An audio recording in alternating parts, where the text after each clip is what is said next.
Hi, everybody. Welcome back to our AV room. And today I'm going to talk about an album called Brimstone Treacle. It's this album. And there are soundtrack albums that exist just to sell movies. Then there are soundtracks that become cult classics, maybe by accident. And that's what we have here.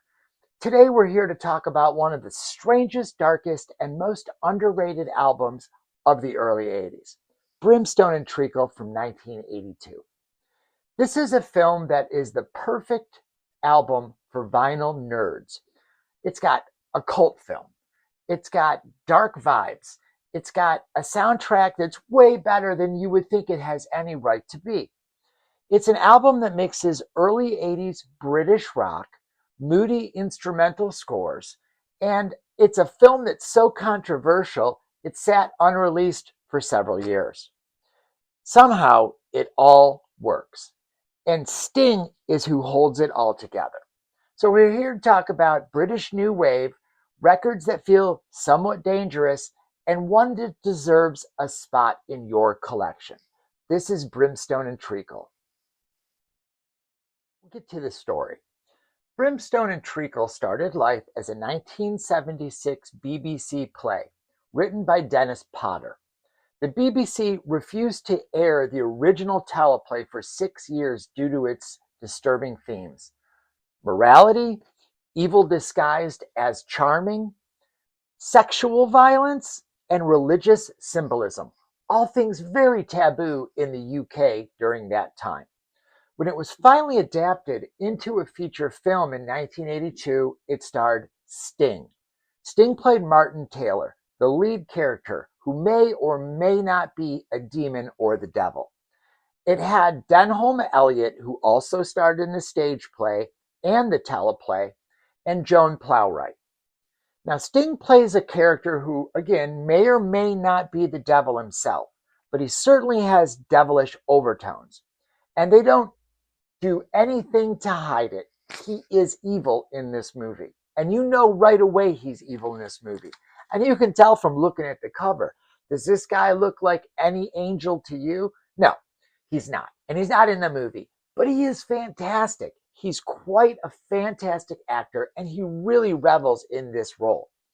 Now, the ambiguity from this film bleeds directly into the soundtrack. And that's what we're here to talk about today. This isn't a songs from the movie album. It's a mood piece. It's a psychological, atmospheric dread pressed onto vinyl. So Brimstone Treacle is the soundtrack for the 1982 film adaptation directed by Richard Loncraine and starring Denholm Elliott, Joan Plowright, and Sting.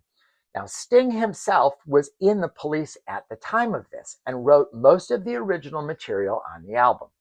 The rest of the soundtrack was made of songs from other acts from A&M Records who released it. Here's the back, and you can see the A&M in the corner there.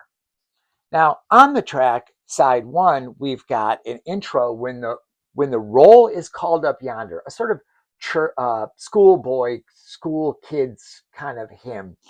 It's followed by Brimstone Treacle by Sting, narration by Sting, How Stupid Mr. Bates by the Police, Only You by Sting, I Burn for You by the Police. Then over on side two, we've got Spread a Little Happiness by Sting, We Got the Beat by the Go-Go's, You Know I Had the Strangest Dream by Sting, Up the Junction by Squeeze, Bless This House by the Brimstone Choral, A Kind of Loving by the Police, and Brimstone 2 by Sting. So you can see there's a lot of Sting and a lot of Police, and it's got some photographs on the back of Mr. Sting there and some stills from the film. And again, here's the cover. This is on A&M Records.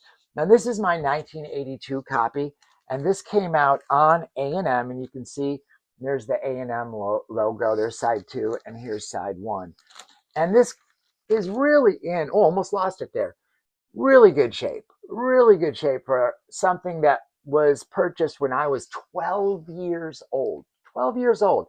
I probably shouldn't have been seeing this movie, much less listening to it, but my parents knew I was a huge fan of the Police, and so they let me watch the movie. I saw it at the movie theaters and then get the soundtrack. I was deep into my fascination with the Police. So again, there's a lot of songs on this album, and there's multiple tracks on side one and side two. One of the tracks on here is I Burned For You, the last track on side one. And what's interesting about I Burned For You? Well, it was a song that Sting had originally written for the band Last Exit in the mid 1970s. He later offered it to the Police to record for their follow-up album Zenyatta Mondatta in 1980, but it was deemed too sentimental for the band's musical direction. Sting then gave the song to a British dance troupe called Hot Gossip, who recorded their own version of the song in 1981. But it was eventually chosen to be recorded for the follow-up to Zenyatta Mondatta, Ghost in the Machine, also by the Police the following year, but again, didn't make the cut. So Stuart Copeland's roadie Jeff Seitz plays drums on Sting's Only You on this album. Only You is the track right before I Burned For You on side one. So it's pretty cool that Stuart Copeland's own roadie drums was on this album. So it's such a mix-up of bands, the Police, Sting, and bands on A&M Records. So now another one on the song A Kind of Loving, which is on side two, the Police, accredited on the album. A Kind of Loving has an actress on it, Suzanne Hamilton, and she is heard on this track, A Kind of Loving, as are words from the original play by screenwriter Dennis Potter for the lyrics of Narration, which make up the third track on side one. Now, Sting's cover of Spread a Little Happiness on this album was released as a single, and it did hit number 16 on the UK charts. The title track was also awarded a 1984 Grammy Award for Best Rock Instrumental Performance, making Sting a three-time winner in this particular category. The Police being recipients of the award in 1981 and 1982, although Sting had no part in the song Behind My Camel, a 1982 award winner, which he did not write and refused to play on the track. So how about that? Now, Sting would also go on to record I Burned For You and play it live during his Dream of the Blue Turtles tour in 1985. That version is also featured on the album Bring On the Night, a live album from that tour. Now, what makes this album so special is actually how uneasy it feels. You've got pop-leaning tracks, you've got eerie instrumentals, and music that feels deliberately out of time on this soundtrack. It's a soundtrack that has songs performed by Sting, instrumental scores and cues that really are creepy, and doesn't try to comfort the listener. In a way, you could almost say that this album is definitely one of those albums that you need to listen to, not just throw on in the background and do your house cleaning. Now, the song Brimstone Treacle, the second song on side one, is the centerpiece of the album. It's moody, it's restrained, and slightly theatrical. It's a Sting cut that's really between eras. It's post-Police, but pre-solo superstardom Sting. You can hear him experimenting with the character that he plays in the film, not just focusing on pop hooks. On vinyl, this track really has space to breathe.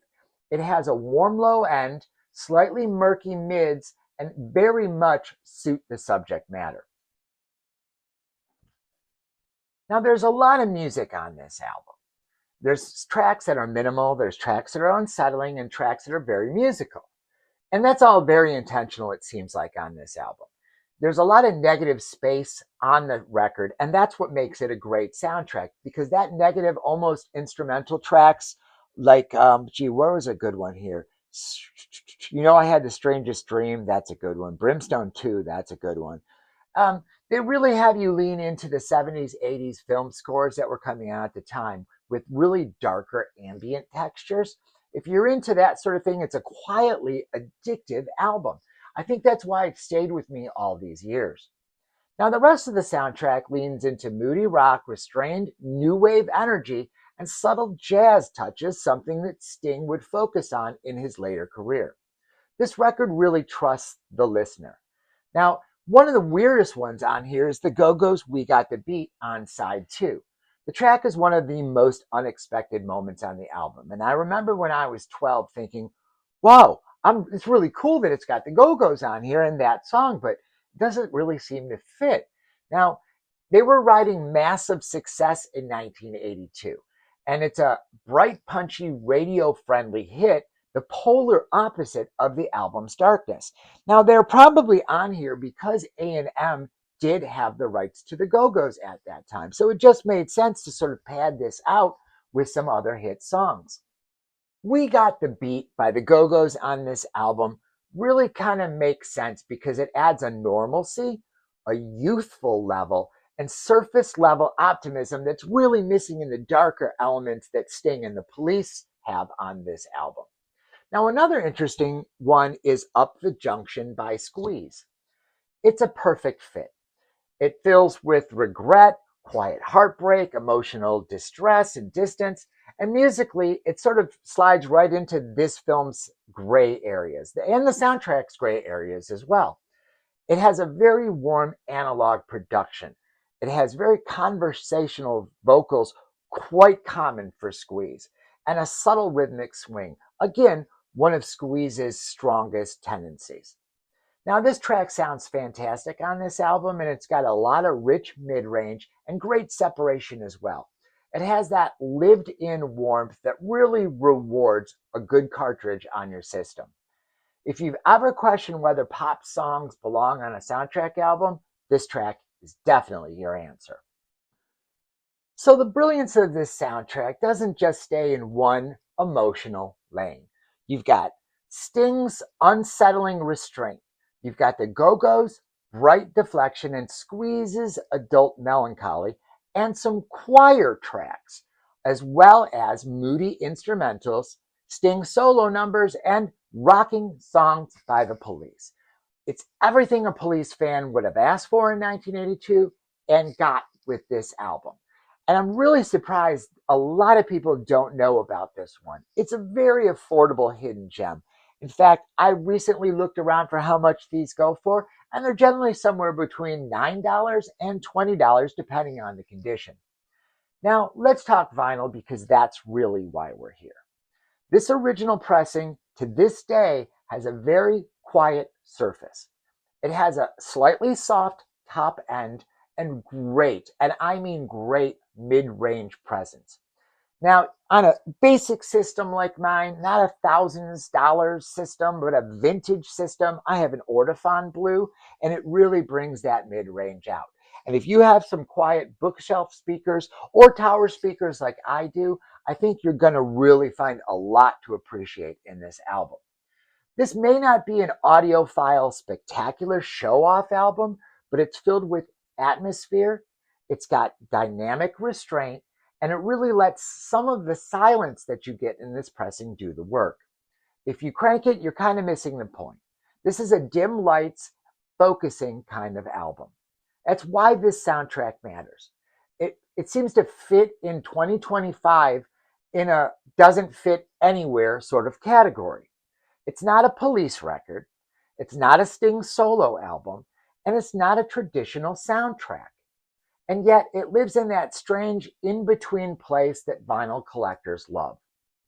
It also represents a moment where film soundtracks could actually be risky. It took pop artists taking uncomfortable roles and positions, and record labels let these odd projects exist. It's something you may not find anymore, and it's why physical media really matters today. So streaming flattens this record, but listening to it on vinyl really lets it breathe. And I think that's the key. So if you collect cult soundtracks, British new wave, or records that feel like they shouldn't exist, this definitely checks those boxes. It's unsettling, it's subtle, and it rewards patience. Because sometimes the weird records are the ones that stay with you the longest. And that's Brimstone and Treacle. So thank you for going over this album with me in the AV room. Thank you. Like and subscribe. Leave a comment. Do you have this album in your collection, or is it one you're looking to add? And if you're a fan of Sting or the Police, I think it's really worth your while to seek this one out. And it certainly won't cost you a lot. Thank you again for visiting the AV room, and we will see you here next time.